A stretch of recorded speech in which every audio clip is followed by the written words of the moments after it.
These days, if you walk into a firehouse, there's a very good chance a side-by-side will be sitting in the engine bay.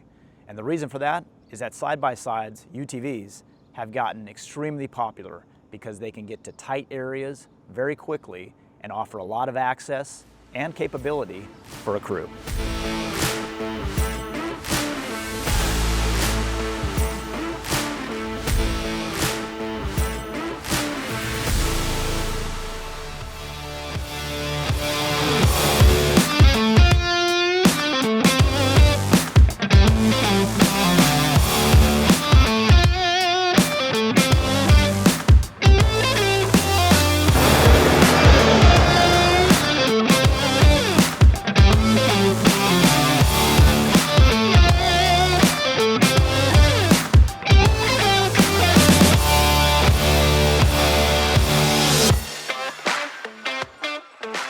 Late last year, QTAC partnered with Alpha Logistics, which is Can-Am's government and defense dealer, their provider, to pick up this Can-Am Defender Max Limited. It's our demo vehicle. We've done a lot of work to it, and today we're going to showcase it to you and talk about some of the ways that not just the Can-Am, but a side-by-side in general, might be able to help out your operation.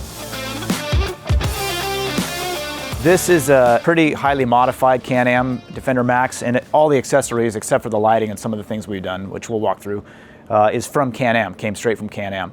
The red bed liner was applied by Alpha Logistics. That's one of the things they offer. We are now able to offer turnkey Can-Am packages to our customers. So either it would be sold directly through us, or you would deal with Alpha Logistics and we can provide them the skids, they upfit the vehicle and sell it to the end user. So we're not going to review the specs in detail because it's all available online on Can-Am's website. But some of the high points are, this is a 976cc V-twin Rotax engine. It's their HD10 engine, which makes 82 horsepower.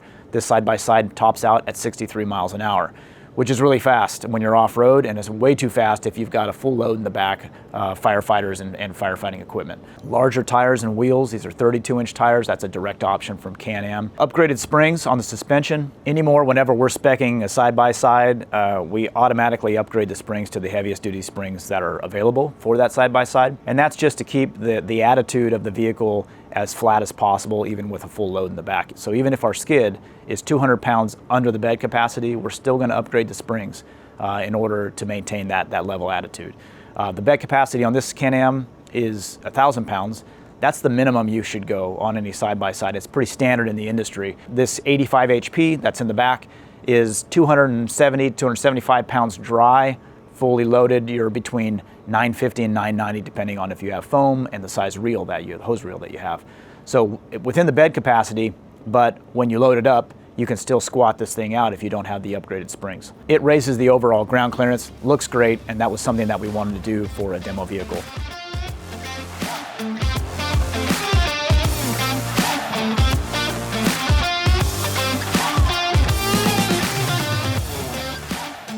We get a lot of questions, people calling in asking, which side-by-side should I buy?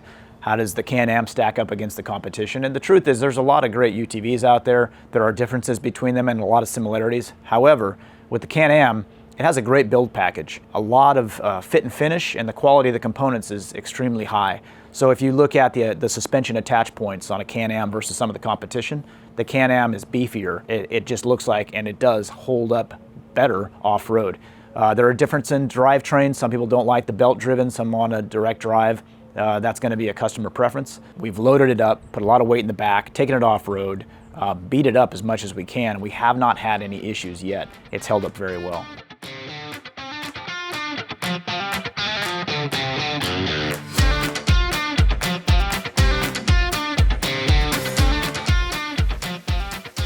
So what QTAC skids can fit in the back of a standard size bed like this, also with the 1,000-pound bed capacity?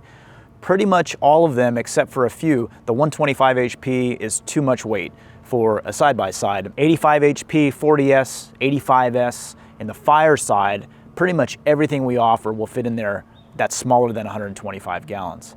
On the fire rescue side, they'll also fit. However, it's important to remember an 85 EMSC with the fold-up platform will fit in here without the platform extended, tailgate up. When the platform is extended, if you're going to haul a patient on it, the tailgate has to come down in order to accommodate that extra length. 70 EMSL, it's a longer unit. It has the storage compartment, so it has to be run with the tailgate down. The 85 EMS, same thing, has to be run with the tailgate down just because of the length of the unit. The whole goal of that skid is to lower the center of mass and get everything down more accessible, especially if you're hauling a patient on a Stokes basket. In our EMS line, everything will fit in the bed, but the tailgate has to come down. So the EMS R with the storage bin, Stokes letter platform above it, that will just extend about 4 inches past the end of the tailgate once it's down. EMSF is the same.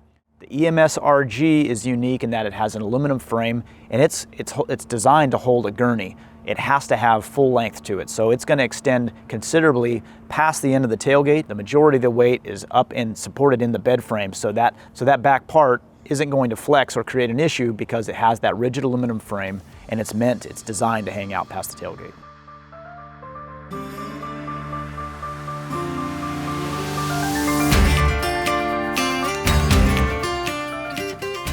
One of the funnier things we hear often is that the interior in this Can-Am is nicer than most people's daily drivers, and that's the case with us as well. It's super comfortable. Kind of a memory foam inside, real soft but firm enough where it's not too spongy. Great button layout. This has the swing up front windscreen, so that's really nice if you're not in a dusty environment, you want to get some air coming through. Great for hot days if you want to run it that way, or actually it's great for cooler days because on really hot days this thing has full HVAC. We've got heating and air, full cab, electric windows in the front, so it's climate controlled. It's pretty tough to beat, and it's nice and comfortable. When we go on control burns, everybody wants to get in this rig because it's nice and cool. Up top we have the Can-Am accessory, they call it the Adventure Rack. It's a really large rack, and it's useful. We've got some tool mounts on that. We have a bit of a hybrid lighting package on this. We've got the Tomar TRX series off-road lights, and then we have Wayland emergency lighting as well. You'll notice our demo is set up with a Firecom headset system. It's the intercom, wireless radio. It's something we're testing out. We haven't utilized this a lot in the past, and typically you don't see this on smaller vehicles, but we tend to think there is a need, and we're just trying to find out from customers the best way to use that and see if that's something that interests them. Definitely a need in the larger trucks. You know, we're doing this video, we didn't even bother cleaning this thing. We don't want it to be a showpiece, you know, shiny tires. We've used this Can-Am a lot, and we've given it to agencies and let them use it on prescribed burns. They love it, and that's one of the things that for a UTV is just, I think it's really important getting it in the hands of departments so that they can understand how useful they are. It's pretty often that we hear people coming in and they'll call in and ask, why would I need a UTV? Because we're new to this, we haven't had one yet. The best thing we can do is put them in touch with a customer who had the same process, who's gone through the same decision making. Now they have them and they can't imagine being without them because they're so portable. We have some departments that run them on the street, depending on your state. A lot of states you can do that. So they'll leave the firehouse and they'll be into a remote wooded area quicker than a large truck could. It's getting into tight spots way better than a truck can. And that can be really important when you're trying to either A, get to a patient, or if you've got a fire that has creeped out and there's an edge or a spot fire, something that started that you're just trying to control. I mean, obviously, with 85 gallons of water, you're not going to be facing down a wildfire. You're not going to be the front line of defense, but what you can be is an excellent support vehicle. And you can get a crew out, you can get hand tools out, along with some water. And in the right hands, the right training, that can go a long ways.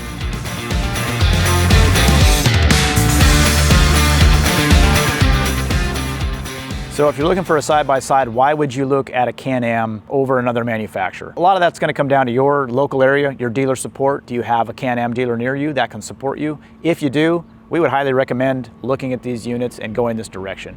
The build quality, the performance, the overall fit and finish is, in our opinion, beyond what else we see on the market. For us also, we get great support from Alpha Logistics, Can-Am's government dealer, and the ability for us to sell turnkey units to departments either through us or through Alpha is a game changer because a lot of grants and a lot of funding needs to be spent all in one place. And if that's the case, you can come to us, we'll write you up a package depending on what you need, and it doesn't have to be the top of the line 4-door with the cab and the HVAC. For a basic 2-door Can-Am with cloth doors, you can start down in that $15,000 to $16,000 range and go as high as you want to. So thanks for checking out this QTAC Academy, where we did the walk around of the Can-Am Defender Max Limited that has been modified for fire and rescue use with the QTAC skids. If you have more questions, you want more information, check us out at qtacfire.com. Give us a like and subscribe if you like what we're doing. We'll see you on the next one.